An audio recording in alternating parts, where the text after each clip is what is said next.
Marlene Bloom came fully awake. Every one of her senses was on full alert. She lay still in the dark, listening for whatever it was that had pulled her from her deep sleep. She was not afraid. She'd learned how to be brave after she found out that her parents were monsters. She heard a scrape, a bump, on the porch.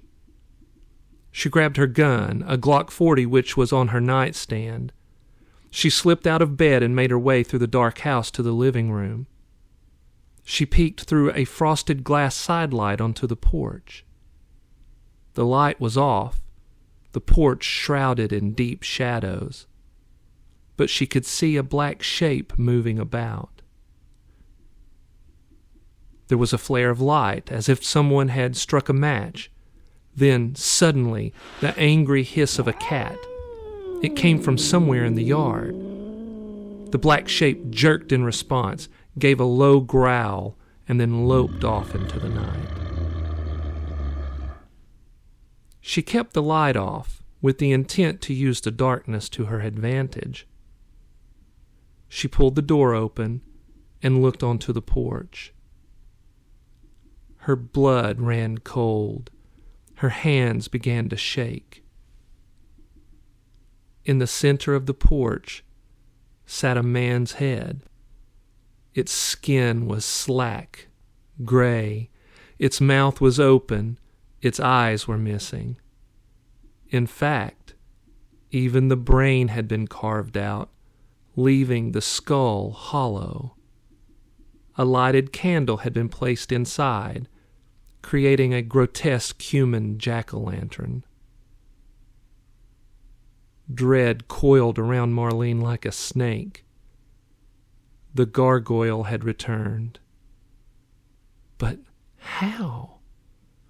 She had killed the vicious creature one dark night a year ago in a desperate standoff behind an abandoned truck stop in the middle of the Arizona desert. Then she had hauled the body far into the desert and threw it into a deep arroyo where it would never be found. But yet, this head sitting on her porch was one of the ways the gargoyle liked to announce itself, the way that it instilled terror. She stood in the deep shadows of the porch, the grotesque human jack-o'-lantern at her feet. Her senses were heightened, and she was completely in tune with her training. She held the gun in a two-hand grip, sweeping her surroundings. Her home was a craftsman with a deep and wide front porch. To her right, only an empty porch swing. To her left, a couple of chairs with a small table. All clear. She eased the door shut behind her, then moved around the severed head onto the steps. The front yard was dark until the sidewalk, where a single antique-style street lamp stood aglow in its own phantom aura. Suddenly, there was movement behind her. She turned, saw a shadow jump up onto the porch railing, aimed, and almost fired. A large black and white cat sat on the railing, scanning the yard with its faintly glowing green eyes. Marlene knew this cat well. It was Junji, who lived a street over with Mr. Ito, a kindly old Japanese man who loved haiku and his flower garden. Junji had taken a liking to Marlene and often came to visit. Junji's calm body language suggested that the gargoyle was no longer in the vicinity. Marlene guessed that it had been Junji who had hissed earlier, likely when he had encountered the gargoyle on his nightly patrol of the neighborhood. Marlene had grown to trust Junji's instincts. If he wasn't currently in fight mode, she was probably safe, at least for the moment.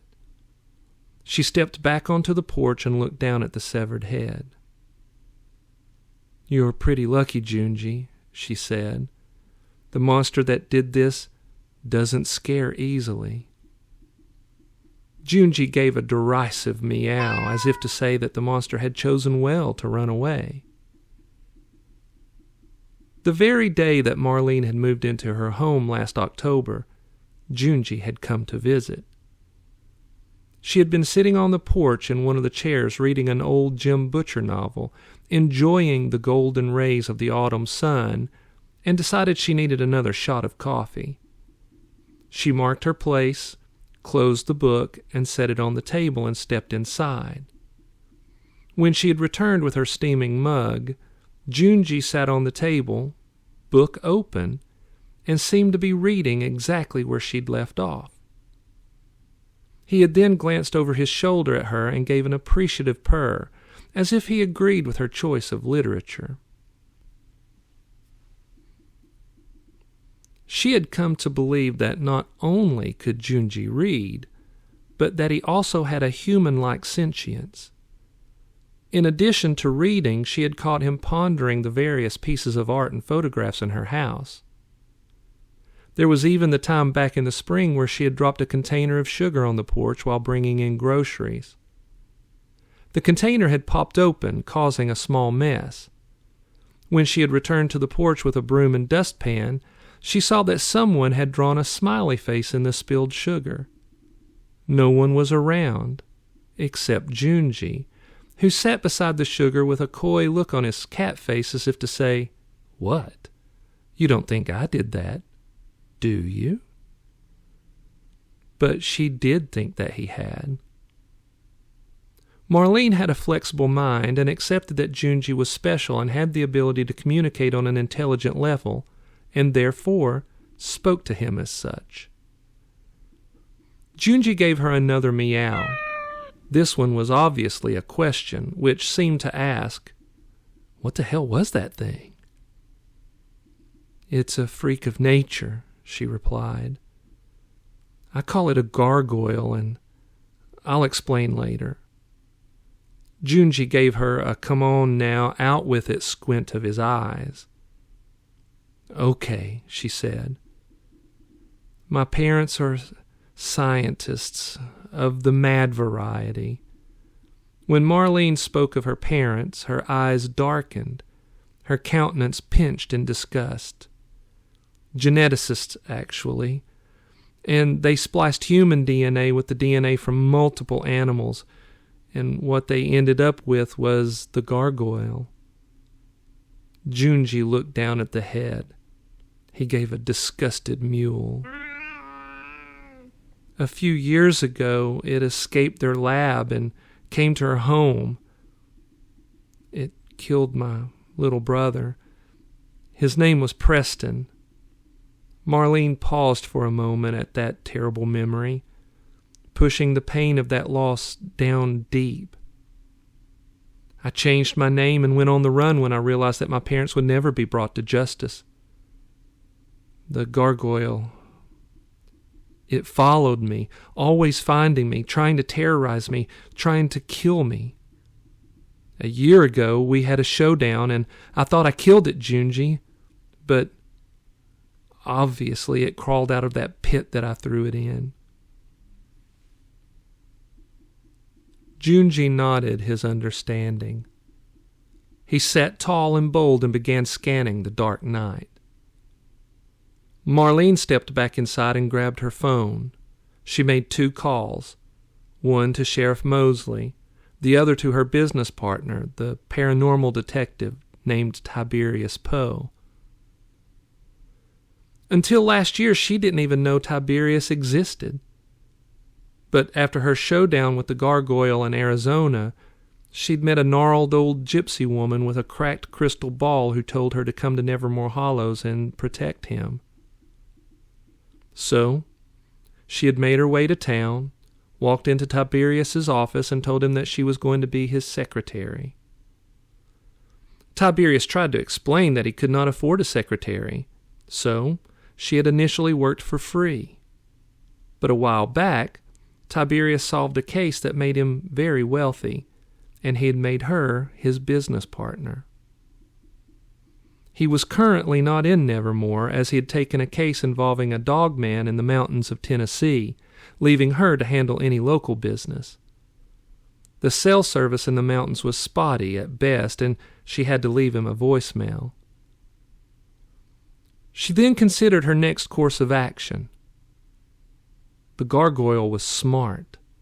Its ultimate goal was to kill her, but it had accomplished exactly what it wanted for the night, which was to announce itself and to cause terror. She was confident it was headed back to wherever it had chosen to hide out. She also knew that it only wanted her, and that as long as the battle was between them, no one else would get hurt.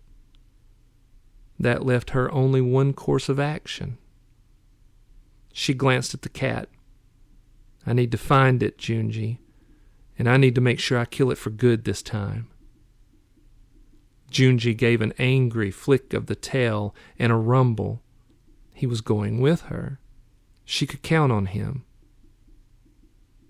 Mosley will try to stop me, so let's go before he gets here, she said. She made her way down the steps and around the side of the house to the garage, Junji at her side. The gargoyle likes to hide in dark, quiet places, preferably near water. There's a couple of places around here that fit that description. She lifted up the garage door to reveal her 1967 Triumph Bonneville motorcycle. It was black and sleek and crouched like a panther. Not long after meeting Junji, she had attached a sidecar, in which they sat as they sped about the Nevermore countryside together. Junji swept past her and jumped into the sidecar and gave her an expectant look. "Hang on a second," she said. She grabbed an empty wine bottle, quickly filled it with a mixture of kerosene and tar, and put the cork back in. She then took out a shop rag and put both the rag and the bottle into the sidecar beside Junji.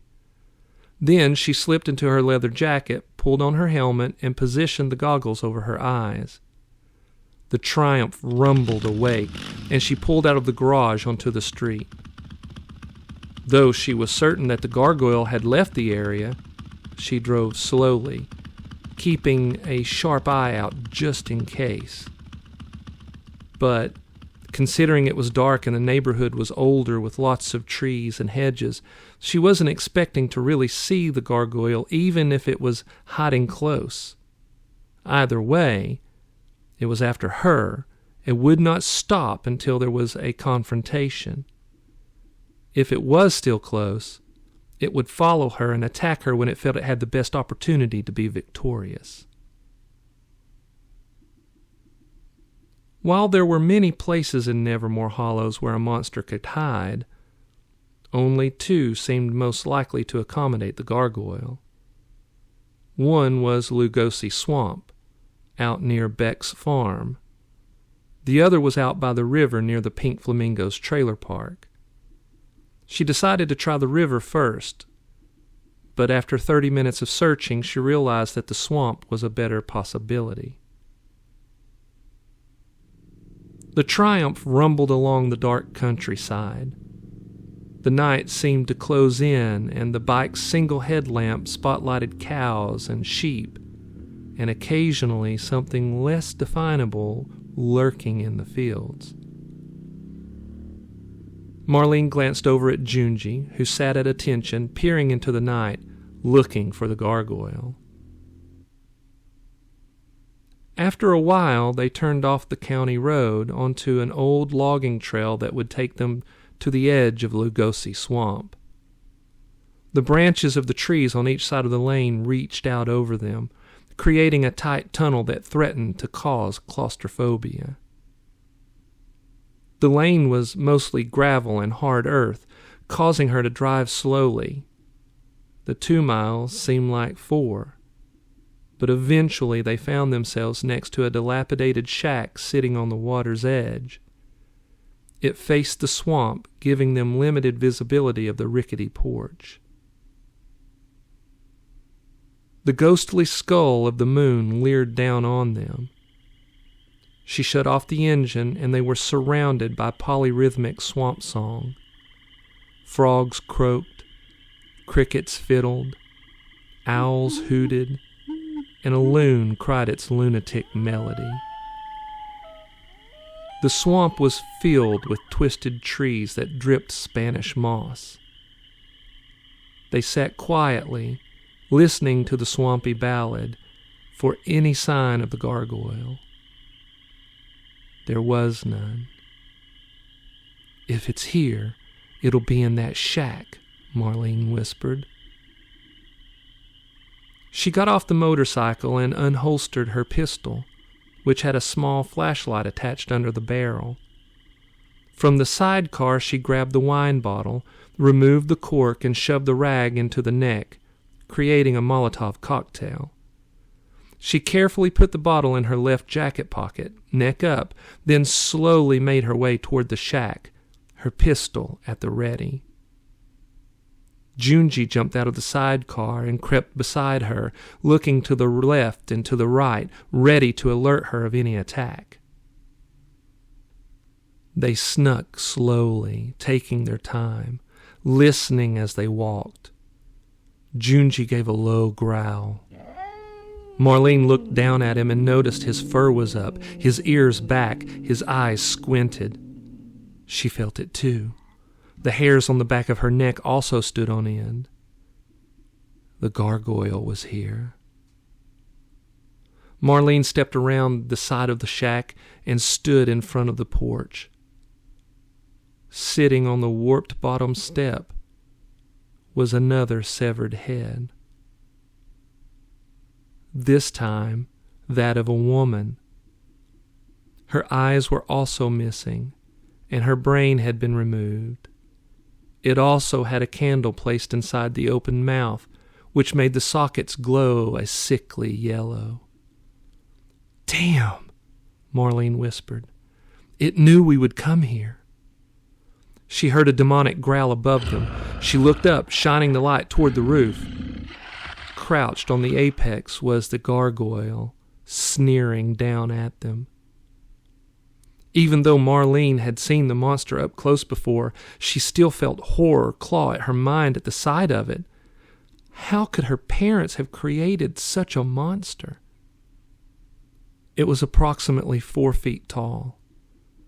Its head was misshapen, a mixture of human and toad. Its mouth was large with dripping fangs. Its legs were thick, powerful, and ended in sharp claws. She knew that it could run and walk upright like a human, but often would cover greater distance by using the powerful legs to take giant leaps. Its arms were human-like, but massive like a power lifter, and it had a whiplash tail like that of a scorpion, complete with barbed tip. It was covered in skin so black that it swallowed the ghostly moonlight. "I thought I killed you," Marlene said to the gargoyle. The gargoyle gave a low, rumbling laugh, and then it spoke, its voice thick. "I can't die." "But I shot you twice, point blank, in the chest with a shotgun." "Father made me able to heal." As it spoke, its throat bulged grotesquely like that of a toad. "Even when hurt real bad." Marlene felt a surge of doubt, a conviction that she was going to die here, alone at the edge of this muggy swamp in the middle of the night. But then she caught movement behind the gargoyle, realized it was Junji. He had climbed onto the roof and was sneaking up on the beast. She needed to keep the gargoyle distracted until Junji could make his move. "I guess I'll have to be more thorough this time," she said. "You could try, but I will kill you, and then I will be Father's only." Marlene refused to call that madman her father. His only what? Child? Bertrand doesn't love you. He didn't even love me or Preston. You're just a thing he created in a lab. When you escaped, he went back to work and started over. The gargoyle snarled. Its toadish face squirmed into a mask of rage. Liar! Father loves me. He will be happy to see me after I killed you. Junji continued to creep, belly low, head down, ears back, every muscle coiled as he readied to pounce. Marlene shook her head in defiance. He will experiment on you. The gargoyle lifted its head and gave a rage-filled howl. He tensed to jump from the roof and attack, but Junji gave a battle growl and pounced. Junji landed on the gargoyle's back, plunged his claws into the monster's thick black skin. His teeth sunk into the back of its neck. The gargoyle roared in pain and tried to grab Junji with its sharp-taloned hands. Marlene leveled her gun, waiting for a clear shot. The gargoyle grabbed Junji by the scruff of his neck and yanked him free. Dark blood poured from the claw wounds Junji had inflicted on his back. Junji squirmed around and latched onto the beast's forearm, drawing more blood. The gargoyle hissed and tossed Junji off the roof. He landed hard a few feet away from Marlene, but he rolled over and into a crouch, ready to fight. Marlene saw her chance and squeezed off 3 rounds. The first hit the gargoyle in the chest, the second in the throat, the third in its left cheek. The gargoyle roared again and sprang off the roof at her. She stepped away, fired another shot that missed. The gargoyle landed in a crouch closer than she would have liked. Then, lightning fast, it whipped out its scorpion tail at her stomach. She twisted away, but the barb sliced through her left side just under her rib cage. A white, hot pain, unlike anything she'd ever experienced, made her cry out. The cut wasn't deep, but it burned with venom. In a blur of black and white fur, Junji leaped through the air onto the gargoyle's face. He used his forepaws to claw at its eyes, and his rear paws to tear deep gouges into the thick flesh of the gargoyle's throat. The gargoyle roared, rage-filled. It grabbed Junji with its massive hands, causing the cat to squeal in pain as one of the gargoyle's thick claws punctured his shoulder. But Junji continued to claw with the ferocity of a lion. Marlene ran forward and hit the gargoyle, low and hard, as if she were a running back pounding through a defensive line. She felt something in her right shoulder give, and the pain nearly caused her to pass out. But she pushed through the pain and focused through the darkness in her vision. They hit the ground hard. Junji was flung a few feet away. Marlene rolled off the gargoyle and into a crouch.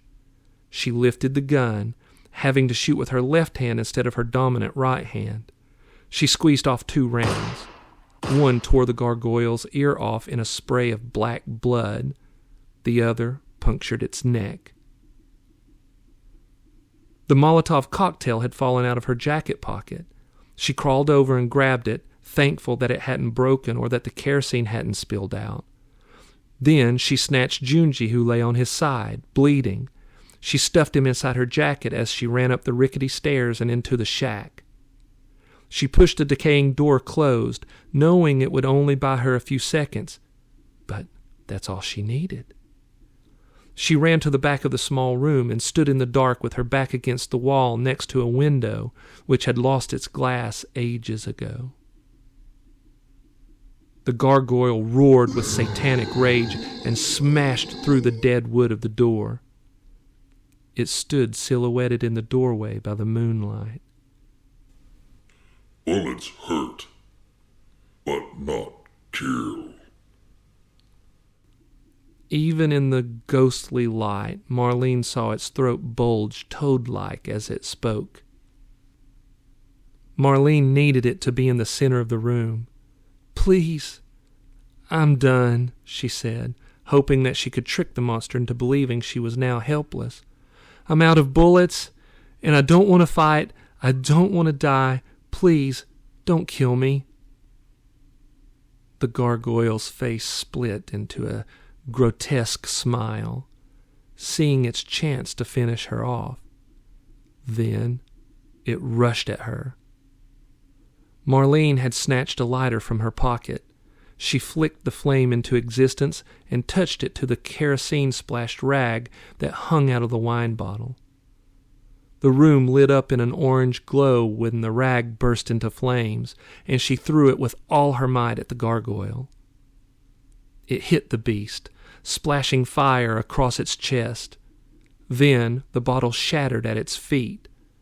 The dry boards of the floor erupted into flames. The gargoyle smacked at the flames that burned on its chest, but it only spread the fuel onto its arms and throat. It screamed in pain. The flames on the floor leapt up its legs. It began to thrash about the room, throwing flames all around, which ignited the dry tinder of the shack. Within seconds, the whole room was boiling with black smoke and orange flames. Marlene smelled the gargoyle's burning flesh. She watched the skin blister and heard the sizzle of fat. She held up her gun and fired 4 rounds into the gargoyle's head. It fell to the floor and tried to crawl at her, but she could see that it was losing strength. The fire was now so hot that she couldn't breathe, and she could smell her own hair start to singe at the ends. It was time to leave. She quickly crawled through the window and dropped to the ground, wrenching her ankle. The shack was fully engulfed now, and she hobbled away from the raging fire. Inside, the gargoyle's thrashing and screaming finally stopped. The raging inferno painted the swamp with a hellish glow. She heard sirens. She turned to see the 4-wheel drive truck that Sheriff Mosley used as a cruiser come roaring down the narrow path.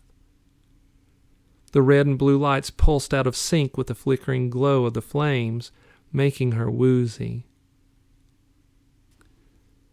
Mosley parked beside her Triumph and jumped out.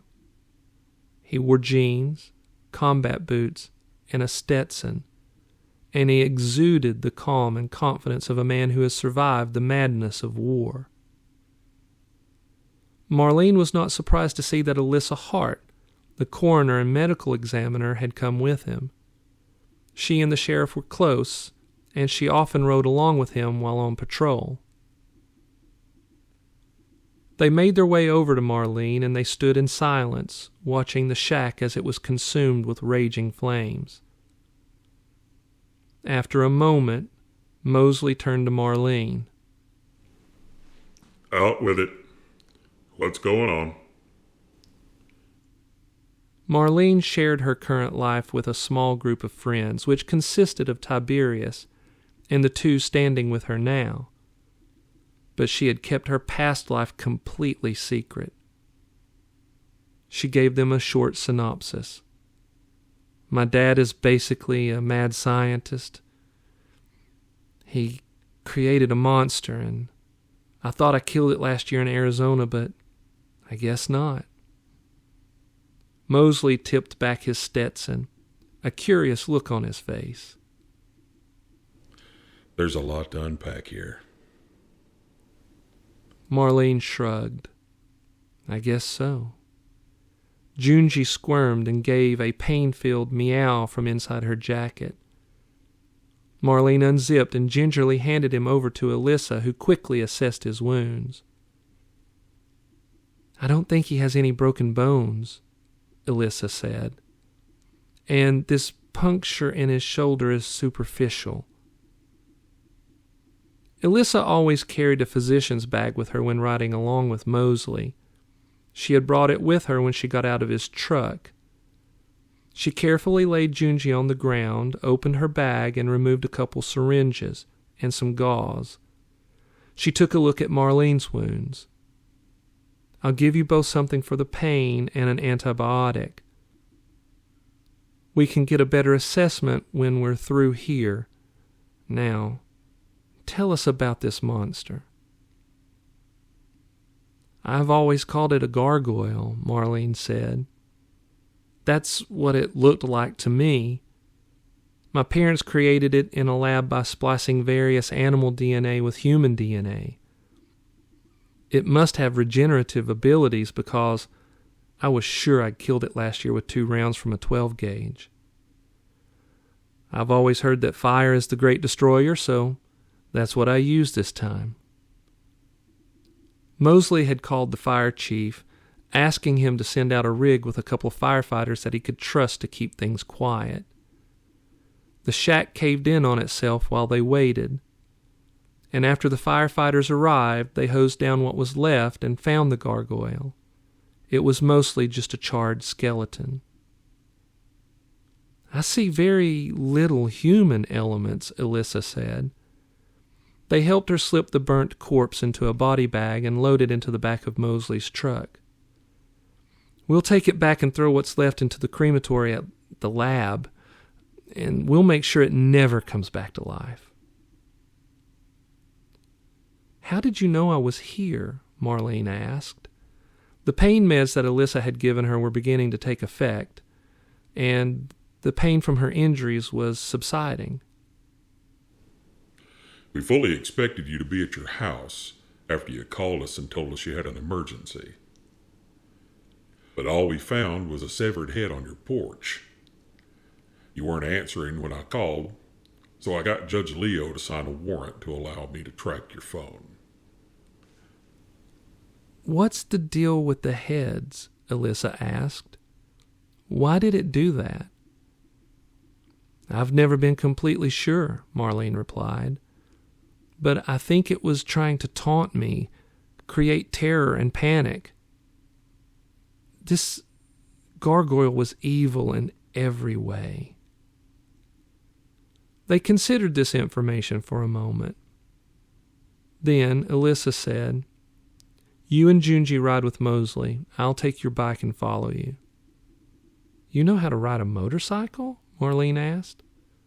Alyssa gave a sly smile. You're not the only one with a secret past. Mosley cocked his head at Alyssa. It involves a motorcycle? Oh yeah, Alyssa said cryptically.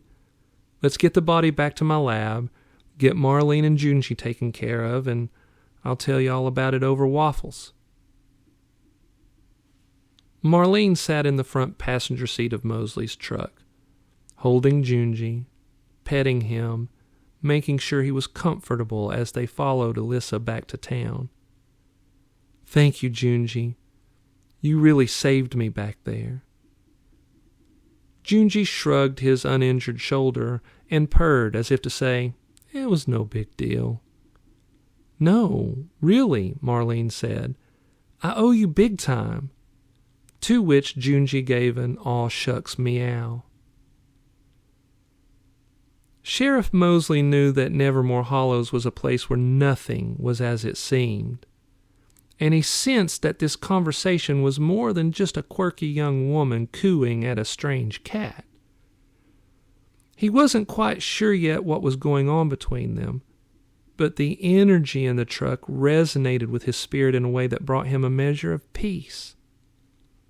He sensed that somehow it was proof of a profound truth that the world is more mysterious and beautiful than anyone could ever imagine, and that no matter how much the rot and the wickedness spread, in the end, peace and beauty would be victorious.